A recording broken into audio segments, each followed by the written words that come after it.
ஓம் சாந்தி. இன்றைய தீவிர முயற்சிக்கு பாபானுடைய முரளிலிருந்து ஒரு சில பாயிண்ட்ஸ் எடுத்துக்கலாம். இன்றைக்கு பாபா அவருடைய மகிமை என்ன அப்படின்றது சொன்னார். நான் துக்கத்தை நீக்கி சுகம் கொடுப்பவன். அப்ப நாம அதுல என்ன முயற்சி செய்யணும்? ஏன் பாபா அந்த மாதிரி சொல்றார்?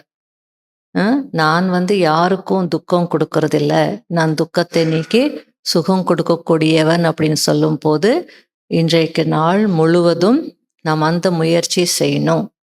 நான் துக்கத்தை நீக்கி சுகம் கொடுக்கக்கூடிய தந்தையின் குழந்தை ஆகையில நானும் எல்லாருக்கும் என்ன செய்யணும்? துக்கத்தை நீக்கி சுகம் கொடுக்கணும். முதல்ல என்னுடைய துக்கத்தை நான் நீக்கணும். எனக்கு நான் சுகம் கொடுக்கணும். அப்பதான் பிறருடைய துக்கத்தையும் நான் புரிஞ்சுக்க முடியும், நீக்க முடியும், அவங்களுக்கும் சுகம் கொடுக்க முடியும். இது ஒரு முயற்சி போயிட்டே இருக்கணும். இன்னொரு மகிமை சொன்னார் பாபா, நான் காலனுக்கெல்லாம் காலன், மகா காலன். அப்போனா அத சொல்லும் போது பாபா கூட என்ன சொன்னார்? நான் அனைவரையும் அழைத்து செல்வதற்காக வந்திருக்கிறேன் இல்லையா? அழைத்து செல்வேன் அதுவும் சொன்னார் இல்லையா? அப்படின்னா ஆப்ஷன் இல்லை நமக்கு. பாபா வந்துட்டாருன்னா கண்டிப்பா நம்ம எல்லாரும் அவர் கூட போகணும். ஹெட்லைன்ஸ்லயே இன்னைக்கு என்ன வந்தது? இது அழிவிற்கான இறுதி நேரம் இல்லையா? அழிவிற்கான இறுதி நேரம். ஆகையில அதுவும் இதுவும் பாயிண்ட் கனெக்ட் பண்ணுங்க. காலனுக்கெல்லாம் காலன், மகா காலன் வந்திருக்கிறார். இங்க நடக்கிறது எப்படி நடந்துட்டு இருக்கு? அந்த இறுதி நேரம், அழிவிற்கான நேரம் இங்க நடந்துட்டு இருக்கு. ஆகல நான் எப்படி இருக்கணும்? நான் தயாராக இருக்கணும். அது எப்போ வேணாலும் அழைப்பு வரலாம். அவர் வந்திருக்கிறதே அழைச்சிட்டு போகிறதுக்குன்னு சொல்லும் போது இன்னைக்கு நாளைக்கு எப்போ வேணாலும் வரலாம். நான் தயாரா இருக்கிறேனா? அப்ப நான் தயாரா இருக்கணும் அப்படின்னா அதுக்கு ஒரு சில முயற்சிகள் செய்யணும். நிறைய இருக்கு தயாராகிறதுக்கு. இன்றைய முரளிலிருந்து நம்ம ஒரு சில பாயிண்ட்ஸ் மட்டும் எடுத்துக்கலாம். அதாவது நமக்கு யார் மீதும் பற்று இருக்க கூடாது. அப்போதான் கடைசி நேரத்துல அழைப்பு வந்த உடனேயே நாம் என்ன பண்ண முடியும்? என்னுடைய நினைவு மட்டும்தான் வரணும், எந்த தேகதாரியினுடைய நினைவு வரக்கூடாதுன்னு ஏன் சொல்றார் பாபா? கடைசியில நம்ம ஒரு பாபா நினைவுல பாபா கூட போகணும் இல்லையா? அதனால இது அழிவிற்கான இறுதி நேரம். காலனுக்கெல்லாம் காலன், மகா காலன் வந்திருக்கிறார் அழைத்து செல்வதற்காக. நான் அழைத்து செல்வேன் அப்படின்னு சொல்றார். நான் போக தயாரா? அப்ப நான் போகணும், சரீரத்தை விட்டு நான் போகணும் அப்படின்னா எனக்கு யாருடைய நினைவுகள் எல்லாம் வரும்? செக் பண்ணிக்கோங்க. யாருடைய நினைவு வரும்? மனிதர்கள் மீது பற்று இருக்கு, அதனாலதான் மனிதர்களுடைய நினைவு வரும். பொருட்கள் மீது நமக்கு ஆர்வம் இருக்கு, ஆசக்தி இருக்கு இல்லையா? பொருட்கள் மீது இருக்கக்கூடிய பற்றுக்கு பேரு ஆசக்தி. அப்படின்னா அது மீது நமக்கு என்ன இருக்கு? இன்ட்ரெஸ்ட் இருக்கு. அது இல்லைன்னா முடியாதுன்ற மாதிரி இருக்கும். ஆனால் மனிதர்கள் மீது இருக்கக்கூடியது மோகம் அல்லது பற்று. அப்போ நமக்கு அது இல்லையா? இங்க எந்த ஒரு விஷயத்திலையும் எனக்கு ஆசக்தி இல்லையா? ஆர்வம் அப்படின்றத விட கொஞ்சம் ஆர்வம்ன்றது இன்ட்ரெஸ்ட்டை தாண்டி இருக்கக்கூடியதா ஆசக்தி. பாபா ஒரு முரளியில சொல்லியிருக்கிறார், ஆசக்தி இருந்ததுன்னா மாயாபி ஆசக்திஹை அப்படின்றார். அந்த வார்த்தையினுடைய அந்த அர்த்தத்தை சொல்றார்.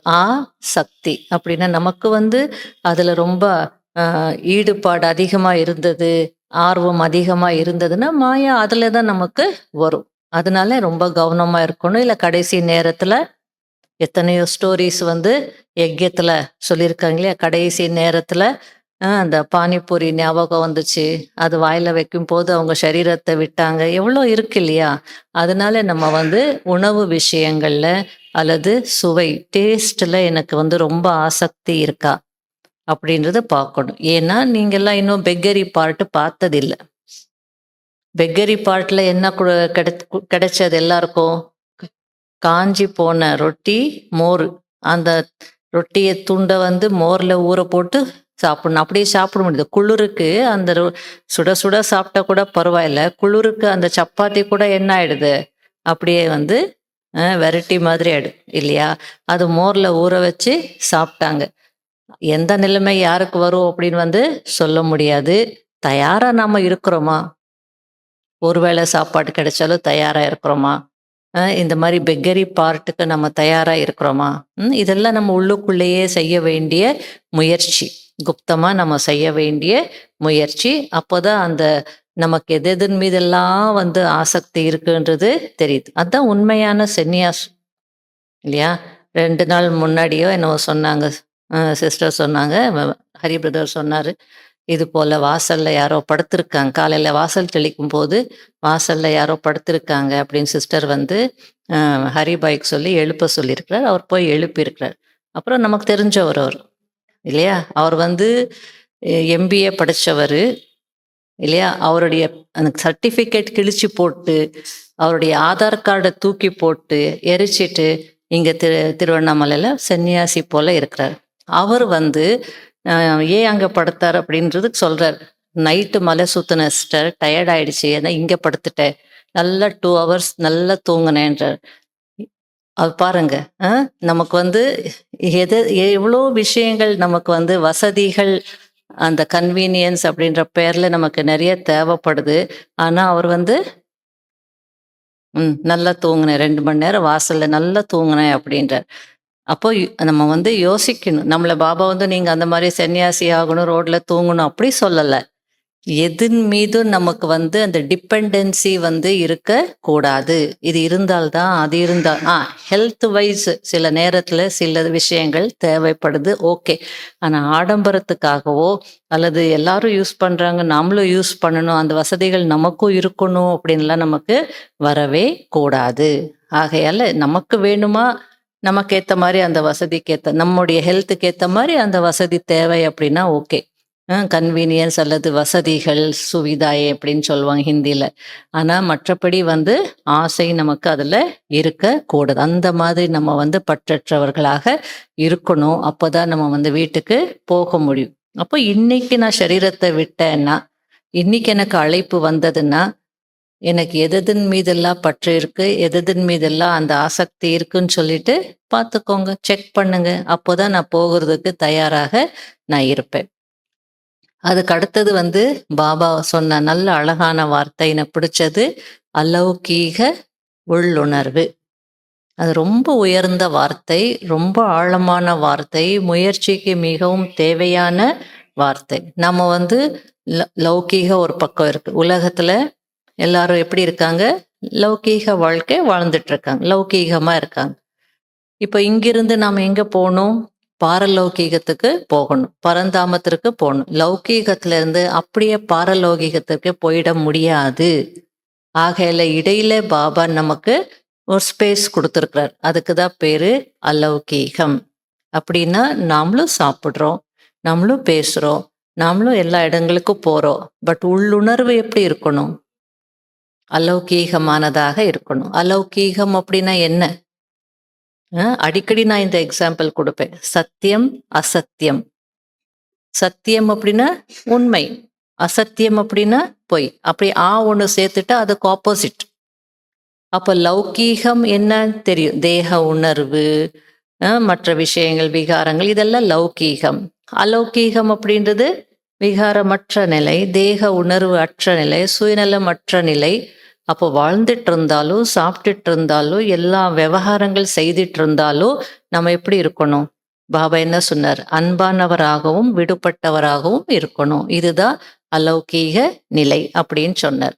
அப்போ இன்று நாள் முழுவதும் அது ஒரு பிரிட்ஜ் மாதிரி, லௌகீகத்துல இருந்து அலௌகீகத்துக்கு போகணும்னா அந்த ரெண்டையும் கனெக்ட் பண்றது லௌகீகத்துல இருந்து பாரலௌகீகத்துக்கு போகணும்னா ரெண்டையும் கனெக்ட் பண்றது அலௌகீகம். இந்த அலௌகீக நிலையில இருந்து நம்ம முயற்சி செய்தா, முதல்ல லௌகீகத்தை அலௌகீகமா மாத்தணும். அலௌகீக நிலை வந்த பின்னாடிதான் பாரலௌகீக நிலைக்கே போக முடியும். ஆகையில இந்த அலௌகீக உள்ளுணர்வு எல்லாரையும் தானா கவர்ந்து இழுக்கும் அப்படின்னார் பாபா இல்லையா? சூரியன் போல அந்த தானா ஆன்மீகத்தின் பக்கம் கவர்ந்து இழுக்கும். அது போல என்னுடைய உள்ளுணர்வு எப்படி இருக்கு? அலௌகீக உள்ளுணர்வு இருக்கா?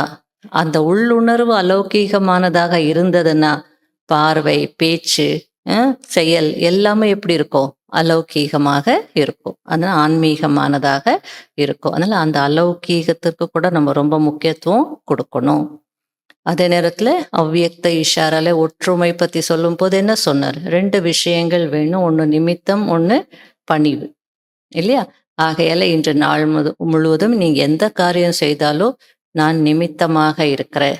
அந்த நிமித்தம் நினச்ச உடனே அந்த பணிவை நீங்கள் ஃபீல் பண்ணணும். பணிவை நீங்கள் ஃபீல் பண்ணலைன்னா நிமித்தோன்றது உணரலைன்னு அர்த்தம். நிமித்தம்னு உணர்ந்துட்டோன்னா அங்கே அகங்காரம் வராது. அப்போ நிமித்தம் அப்படின்னு நினைக்கிறீங்க, நான் ஒரு கருவி நினைக்கிறீங்க, அகங்காரமும் வருது. அந்த அதிகார தோரணையிலையும் பேசுறீங்க, அகங்காரமாக பேசுறீங்க அப்படின்னா, நான் அப்படின்ற அந்த பற்று இருக்குன்னா அப்போ என்ன அர்த்தம்? அந்த பணிவுன்றது அகங்காரம் இருக்குன்னா அந்த பணிவு இல்லை. அதனால பணிவு இருந்தால் நான் நிமித்தம் அப்படின்ற அந்த ஒரு உணர்வு வரும். அகங்காரம் நமக்கு இருக்காது. நம்ம மூலமா எந்த ஒரு தீய கர்மாவும் கெட்ட கர்மாவும் நடக்காது, விக்கர்மம் ஆகாது.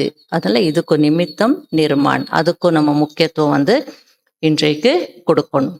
அதுக்கு அடுத்தது முக்கியமானது விஷ்ணுனுடைய கழுத்து மாலை ஆகணும். கழுத்து மாலையின் மணி ஆகணும்னா என்ன பண்ண சொன்னார்? தந்தையின் நினைவில் இருக்கணும். அப்போ அதை படிக்கும் போது எனக்கு என்ன தோணுச்சுன்னா, அந்த 108 மணி மாலைன்றது எல்லா தர்மத்தினரும் என்ன பண்றாங்க? பயன்படுத்துறாங்க.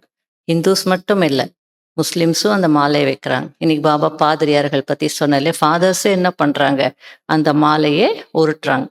பேசாம போறாங்கன்றது இல்லை பாபா, அந்த மாலையை உருட்டிக்கிட்டே மௌனமா போறாங்க, அமைதியில போறாங்க அப்படின்றாரு இல்லையா? நிறைய பேர் நானே பார்த்துருக்கேன், அந்த மாலை ஜப மாலையை உருட்டும் போது பேச மாட்டாங்க. ராம் ராம் சொல்லும் போது வாயில ராம் ராம் ராம ராமா சொல்லும் போது கூட பேச மாட்டாங்க. அந்த மாதிரி இருக்காங்க. அப்போ நான் நினைக்கிறது, இவங்க யாரை நினைக்கிறாங்க? அந்த தேவதைகளை நினைக்கிறாங்க. அந்த தேவதைகளை நினைக்கும் போது நாம நம்முடைய சிந்தனை மாறக்கூடாதுன்னு நினைக்கிறாங்க இல்லையா? அப்போ அந்த தேவதைகள் எவ்வளவு நினைவு சொரூபத்துல இருந்திருந்தால் இது அவங்க கடைப்பிடிக்கிறாங்க இல்லையா? அந்த அளவுக்கு இன்னைக்கு விஷ்ணு மாலை விஷ்ணுனுடைய கழுத்து மாலையில நான் மணியா வரணும்னா, நான் பாபாவினுடைய நினைவுல இருக்கணும் அப்படின்னா, என்னுடைய ஒவ்வொரு செயல்லையும் என்ன இருக்கணும்? இன்னைக்கு பாபா நினைவு இருக்கணும். ஒவ்வொரு செயலையும் ஒவ்வொரு அடியிலையும் அந்த பாபா நினைவுன்றது ஏதோ ஒரு ரூபத்துல ஆக மொத்தம் பாபா நினைவுல தான் ஒவ்வொரு கர்மாவும் நான் செய்யணும் அப்படின்ற அந்த ஒரு லட்சியம் நம்ம வச்சோம் அப்படின்னா கண்டிப்பா நம்ம விஷ்ணு மாலையில கழுத்து மாலையில மணியாக வர முடியும். அதனால அந்த காலை நேரத்துல நல்லா இருக்கும் இல்லையா? அதாவது அப்புறமா வேலைகள்ல மூழ்கிடும் போது கொஞ்சம் என்ன ஆகுதும், கொஞ்சம் குறையும். ஆனா காலை நேரத்துல இப்போ முரளி கேட்டு அதுக்கப்புறம் கொஞ்சம் நேரம் இருக்குன்னா அப்போ நல்லா இருக்கும். அதனால இன்னைக்கு இந்த இந்த கான்டெக்ட்ல யோகத்தினுடைய சார்ட் கொஞ்சம் அதிகரிக்கணும். ஓகேயா? போகும்போது வரும்போது நீங்க கண்டிப்பா நினைக்கணும், ஒவ்வொரு கர்மா செய்யும்போது பாபா நினைவுல செய்யணும், அதுவும் இருக்கு. அது கூடவே இன்னைக்கு என்னுடைய யோகத்தினுடைய சார்ட் கொஞ்சம் அதிகரிக்கணும். நீங்க 1 hour யோகா பண்றவங்கன்னா இன்னைக்கு 1.25 மணி நேரம் பண்ணுங்க, 1.5 மணி நேரம் பண்ணுங்க. ஆக மொத்தம் யோகத்தினுடைய சார்ட் அதிகரிக்கணும். இந்த முயற்சி செய்தால நம்ம பாபா சொன்ன இந்த விஷயங்கள் எல்லாம் நம்ம செய்யறதுனால அது ஒரு நல்ல முயற்சி. நம்முடைய முயற்சியினுடைய ஸ்பீட் என்ன ஆகும்? அதிகரிக்கும். ஓம் சாந்தி. ஓம் சாந்தி.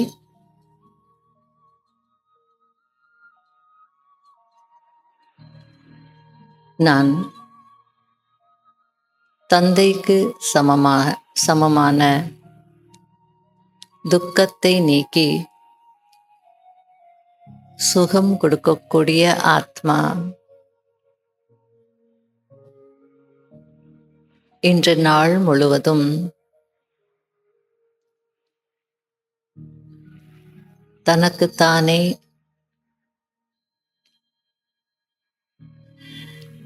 சுகம் கொடுத்து கொள்வேன். துக்கத்தில் இருந்து விடுபட்டு இருப்பேன். .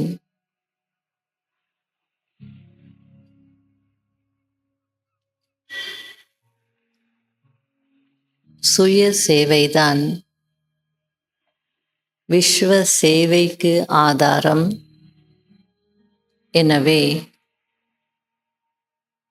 இன்று ஒவ்வொரு அடியிலும்,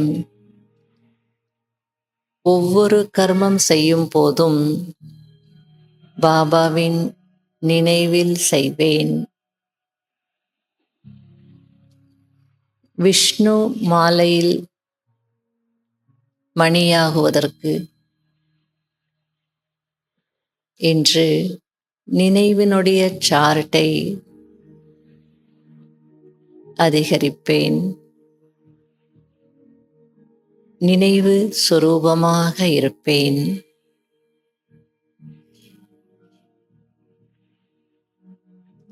காலனுக்கெல்லாம் காலன், மகா காலன்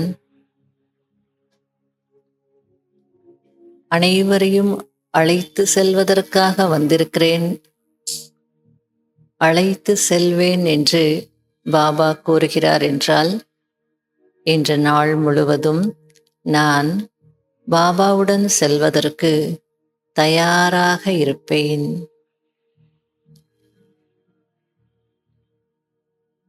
இன்று நாள் முழுவதும் எனக்கு சுவையின் மீது எந்த ஆர்வமும் இல்லைதானே என்று சோதனை செய்வேன். மனிதர்கள் மீது பற்று இல்லைதானே என்பதை சோதனை செய்வேன்.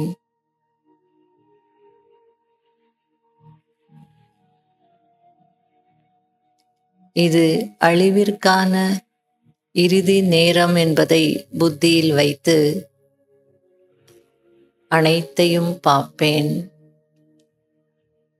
அதாவது இந்த கண்களுக்கு என்னென்ன தெரிகிறதோ அதெல்லாம் அழிந்து போகிறது, மண்ணோடு மண்ணாக போகிறது என்ற பற்றற்ற பார்வையில் பார்ப்பேன்.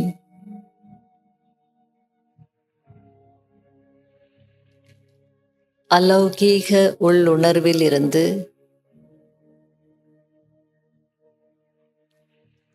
அலௌகீக வாழ்க்கை வாழ்ந்து கொண்டே மாஸ்டர் ஞான சூரியனாகி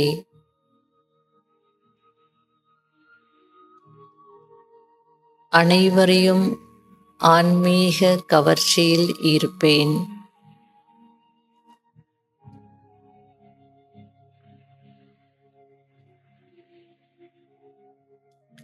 ஒவ்வொரு செயல் செய்யும் போதும் நான் நிமித்தம் என்பதை உணர்ந்து பணிவானவனாகி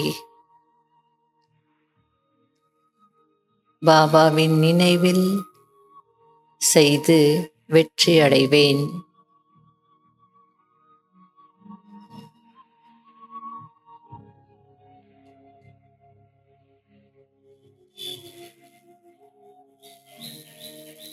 ஓம் சாந்தி.